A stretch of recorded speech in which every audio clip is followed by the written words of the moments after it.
Halk arasında hastalık olarak bilinse de aslında üst solunum yollarının savunma mekanizması olan öksürük, balgamlı ve balgamsız, kronik ya da akut olmak üzere kendi içerisinde dallara ayrılıyor.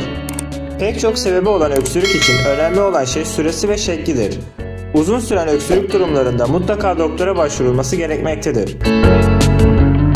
Boğazda biriken sıvı yani mukus belli bir süre sonra gıcığa, oradan da kuru öksürüğe sebep olur.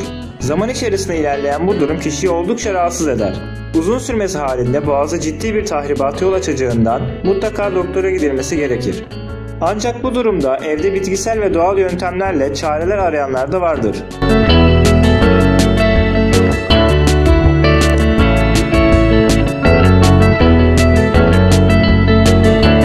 Gıcık hissi bir süre sonra kişilerde kuru öksürüğe neden olur. Nefes problemi, göğüs şikayetleri, sıkışma hissi, hırıltılı solunum gibi etkenler olabildiği gibi tek başına da bu durum ortaya çıkmaktadır.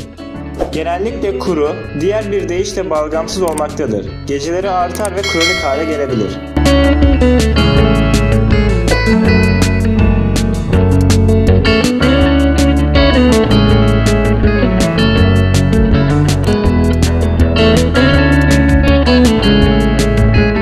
Bir çay kaşığı tuz, bir bardak suya koyulur ve karıştırılır. Boğazda gargara yapmak gıcık hissini düzeltecektir.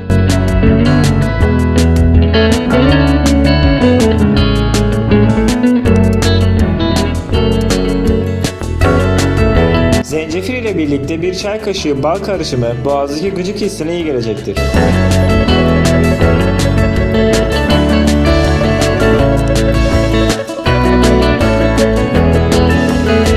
Bir çay kaşığı zerdeçal, sütü atılır ve karıştırılır.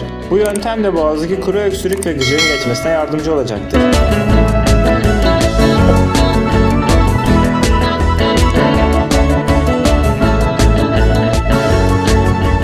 Adaçayı kaynatılır ve tüketilir. Adaçayı tüketilmesi hem boğaza iyi gelecek hem de ağız sağlığınızı koruyacaktır. Aynı zamanda adaçayı ile gargara yapmak da boğazdaki gıcık hissini geçirir.